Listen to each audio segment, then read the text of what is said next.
So in this video we'll discuss about the numerical problems of the states of matter based on the PV is equal to nRT। देखो तो अब हम PV is equal to nRT means ideal gas equation का use करके कुछ numerical problems को solve करेंगे। अब देखो सबसे पहला न्यूमेरिकल आपके नोट्स में जो ये है पेज नंबर 10 पर, इस चैप्टर के पेज नंबर 10 पर दिया हुआ है।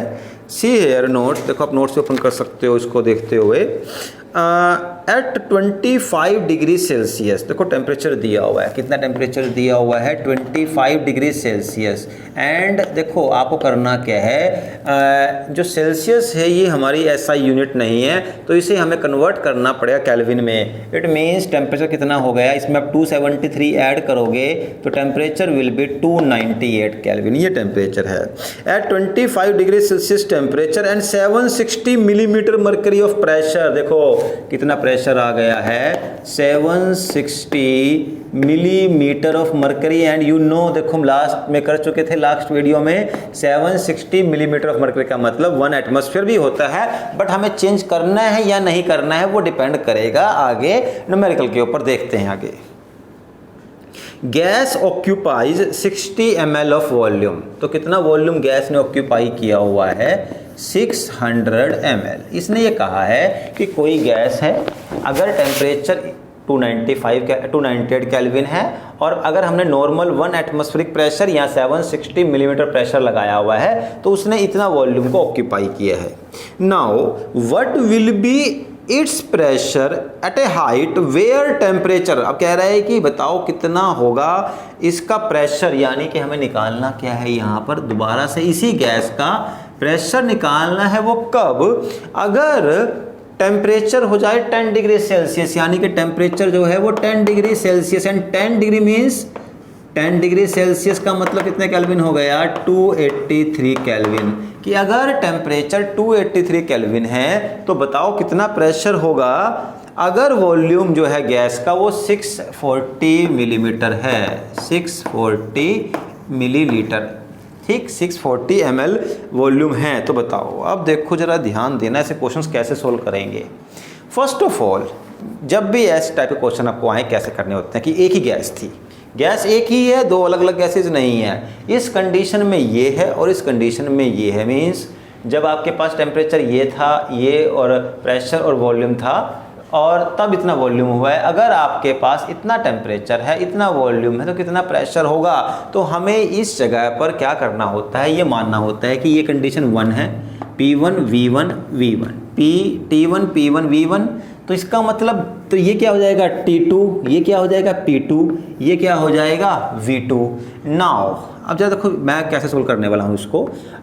यहाँ पता है हमें तीनों चीज़ें दी हुई है तो हम PV is equal to nRT को फॉलो करेंगे। गैस में सब कुछ दिया, वैसा नहीं कहा है कि टेम्परेचर दिया है, प्रेशर दिया है, वॉल्यूम नहीं दिया। तीनों चीज़ें दी हुई हैं एक चीज़ के लिए। जब तीनों ही दे दी हैं तो आप चार्ल्स बॉयल्स या एवोगैड्रो लॉ को यूज़ नहीं कर सकते। तीनों चीज़ PV तो दी हुई है, बस वहाँ से पूछी हुई है। अब देखो इतनी बात तो फिक्स है, यहाँ पर हम n नहीं ले सकते क्योंकि दोनों जितना गैस का वॉल्यूम, जितने नंबर ऑफ मोल ये हैं उतने नंबर ऑफ मोल गैस वो भी होंगी, ठीक है। तो नंबर ऑफ मोल तो हम यहाँ पर दोनों में सेम आ गए। और R भी नहीं लेंगे क्योंकि R तो गैस कांस्टेंट है और गैस कांस्टेंट की वैल्यू तो हमेशा फिक्स होती है। तो हमें पास क्या बना PV is equal to T, क्योंकि देखो N और R दोनों कॉमन हो गए। अगर आप ये ले भी लोगे तब भी आपके पास आंसर सेम ही आएगा। अगर चाहो तो मैं कर दूंगा उसको बाद में कैसे किया आपने। तो देखो इसका मतलब क्या हुआ, P1 V1 is equal to T1, तो उसको हम ऐसे लिख सकते हैं P1 V1 divide by T1 is equal to P2 V2 divide by T2। Means जैसे जैसे प्रेशर वॉल्यूम चेंज होगा वैसे वैसे वहाँ भी चेंज होगा, तो उसके इक्वल ही रहेगा दोनों चीज़ें, गैस का सेम तो रहेगा ना। तो क्या होगा, हमारे पास P1 दिया हुआ है, कितना है P1 760 V1 भी दिया हुआ है वो है 600 ml डिवाइड बाय T1 दिया हुआ है 298 केल्विन इज इक्वल टू, अब P2 निकालना है तो यहाँ लिख दो, इनटू V2 कितना है 640 ml divide by the T2 वो कितना है 283 केल्विन। ठीक है, एंड आई थिंक आपको मुश्किल नहीं आएगी। आपको P2 निकालना है तो इसको ऊपर भेज दो, यहाँ पर ये 283 कर दो, इसको यहाँ से कट हो जाएगा, और 640 ml दिया है, इसको यहाँ नीचे ले जाओ और इसको सोल्व करोगे तो आपका आंसर आ जाएगा। ठीक, अब जैसे मैंने आपको कहा, ठीक है आपने ऐसे कर दिया, अगर आप ऐसे करते P1 V1 is equal to N R, अब देखो N into are into T1 कर सकते थे, यहाँ पर कोई मुश्किल नहीं, आप इसको ऐसे लिख सकते हो P1 V1 divide bye N R T1। अब देखो N और R हम चेंज नहीं करेंगे क्योंकि गैस तो एक ही है, सेम वॉल्यूम है उसका। ठीक, मतलब सॉरी, नंबर ऑफ पार्टिकल तो सेम ही है, वो चेंज तो नहीं हुए। यहाँ नहीं कहा है कि कितने मोल गैस थी, तो गैस का मोल हमें सेम रखना पड़ेगा। इज इक्वल टू क्या बन जाएगा P2 V2 divide bye N into R divide by T2, और ये आपस में कट जाएंगे तो बात एक ही जाएगी। तो आप चाहो तो इसको अप्लाई कर दो, पर लास्ट में आंसर सेम ही जाएगा, बल्कि कैलकुलेशन बड़ी हो जाएगी आपकी। तो इस तरीके से हमने ये एक क्वेश्चन आइडियल गैस इक्वेशन को फॉलो करके सोल्व किया। ठीक, तो अभी और भी एक दो क्वेश्चन सोल्व करते हैं जहाँ पर हमें R की वैल्यू का यूज़ करना पड़े, वो भी करेंगे। अब देखो यहाँ थोड़ा सा और बहुत ये अच्छा क्वेश्चन है, 34.0 ml ऑफ फॉस्फोरस, यानी कि देखो ml दिया है तो क्या हो गया वॉल्यूम, कितना वॉल्यूम है 34.05 ml। ठीक, ऑफ फॉस्फोरस वेपर वे, यानी कि मास आ गया, वे कितना इनका वेट आ रहा है, its weight is 0.0625 gram at temperature दिया हुआ है आपके पास 546 डिग्री सेल्सियस, यानी कि इसके अंदर आपको 546 प्लस 273 ऐड करना पड़ेगा टू मेक इट केल्विन। तो कितने केल्विन हो जाएगा, इसको मैं देख लेता हूँ, यहाँ पर दिया हुआ है इट इज़ 819 केल्विन। ठीक है, इसको केल्विन में चेंज कर दिया। एंड 1 बार प्रेशर, प्रेशर भी दिया हुआ है दैट इज 1 बार। चलो, तो क्वेश्चन है what is the molar mass of phosphorus. Molar mass पूछा है, देखो बड़ा यहाँ अच्छा इसमें क्वेश्चन है ये। मोलर मास का मतलब क्या होता है, कैपिटल M, इसी गैस का मोलर मास पूछा है। देखो आपको थोड़ा आइडिया हो जाना चाहिए कि कैसे यहाँ इसको हम यूज़ करेंगे। वेट दिया हुआ है, वॉल्यूम दिया हुआ है, टेम्परेचर दिया हुआ है, 1 बार प्रेशर दिया हुआ है, और आपको M को यूज़ करना है, M निकालना है। देखो यहाँ पर आप अगर सबसे पहले लिखो PV is equal to nRT।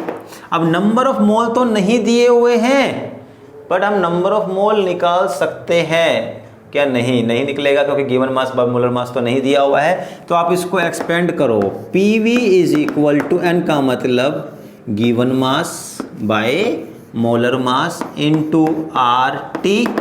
अब देखो यहाँ पर इसको कैसे आपको निकालना क्या है, आपको मोलर मास, तो M को ऊपर ले जाओ, capital M is equal to W divide by P डेल इंटू V, और यहाँ पर R इंटू T आ जाएगा। अब देखो आपके पास कैसे सोल्व होगा, वेट कितने ग्राम दी हुई है 0.0625 ग्राम दी हुई है गैस, इनटू R।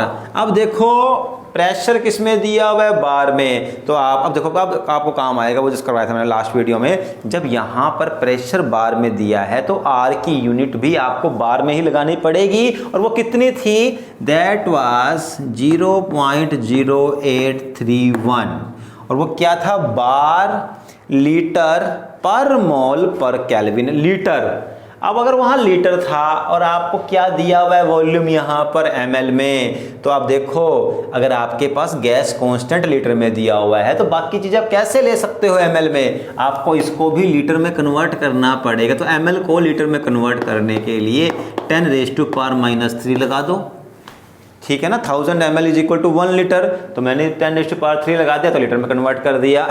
तो कितना आपका, अब देखो ये आ गया वैल्यू इसकी। टेम्परेचर कितना दिया हुआ है 819। देखो अब केल्विन में ही लेना पड़ा हमें, क्योंकि वहाँ क्या यूनिट थी, बार पर लीटर पर मोल पर केल्विन, तो पर केल्विन आ गया यहाँ पर, ठीक।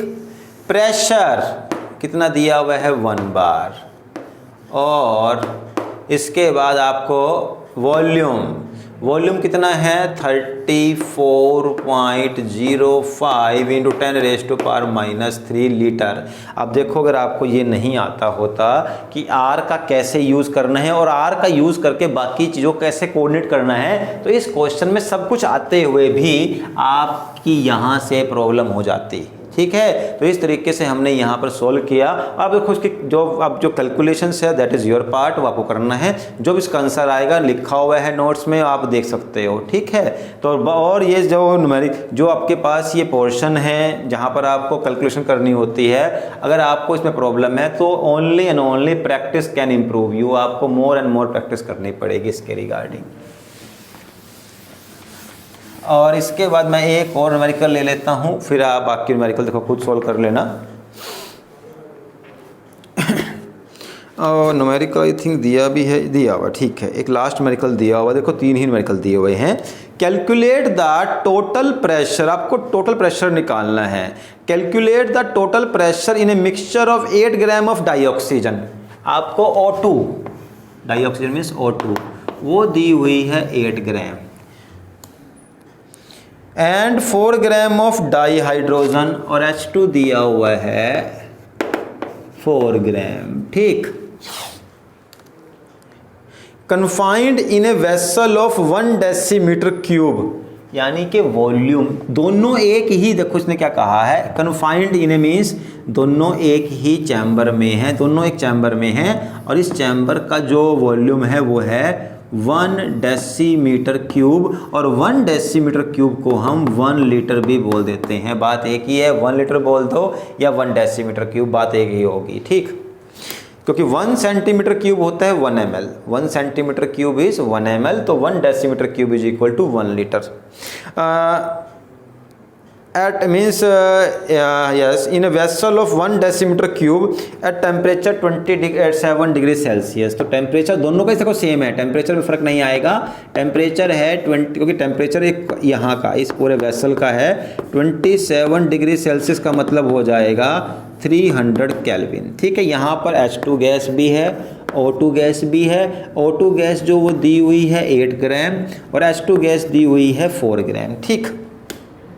एंड देखो भाई यहाँ पर आपको R की वैल्यू दी हुई है, चलो मैं डायरेक्टली पुट कर देता हूँ। R की वैल्यू जो है वो, अब देखो प्रेशर किस में दिया था आपको, मैं खुद देख लेता हूँ। प्रेशर कैलकुलेट, अच्छा निकालना है प्रेशर। तो देखो आपके पास वैल्यू जो दी हुई है वो दी हुई है बार में 0.0831, एंड वी नो इसकी पूरी यूनिट क्या होती है, बार लीटर पर मोल पर केल्विन, ये इसकी कंप्लीट यूनिट होती है। इसका मतलब हमें जो प्रेशर निकालना है बार में निकालना है अब, क्योंकि जब R आपको बार में दिया है तो प्रेशर भी आपका अब बार में ही आना चाहिए, ठीक है। तो देखो अब करना क्या है आपको, यहाँ पर ना एक्चुअल में 2 गैसेस दे दी गई हैं। एक गैस तो H2 इतने ग्राम, दूसरी गैस O2 इतने ग्राम, और इन सब का वॉल्यूम भी फिक्स है, टेम्परेचर भी फिक्स है, और आपको निकालना है प्रेशर। देखो बड़ी सिंपल सी बात है, जो प्रेशर इसका होगा और जो प्रेशर इसका होगा, दोनों को अगर हम जोड़ दें तब भी निकल सकता है, या फिर एक तरीका और है, दोनों के नंबर ऑफ मोल निकाल लें हम, क्योंकि देखो हम कैसे निकाल लेंगे इसको, ये निकलेगा PV is equal to nRT के फॉर्मूला से, और n जो है वो नंबर ऑफ मोल है। और ज़रा ध्यान देना, देखो प्रेशर जो है ना वो नंबर ऑफ पार्टिकल पे डिपेंड करता है, एवोगैड्रो लॉ। देखो PV is equal to nRT तीनों लॉ को मिला के बना हुआ है। प्रेशर जो है वो डायरेक्टली प्रोपोर्शनल है नंबर ऑफ पार्टिकल्स के, not on the nature of particle, कि means gas liquid means gas जो है आपकी ऑक्सीजन है, नाइट्रोजन है, फॉस्फोरस है, कौन सी है वो हमें मतलब नहीं है। मतलब क्या, कितने नंबर ऑफ पार्टिकल मीन्स कितने मोल्स हैं। तो अब एक काम करो, इसके नंबर ऑफ मोल निकाल लो और इसके नंबर ऑफ मोल निकाल लो।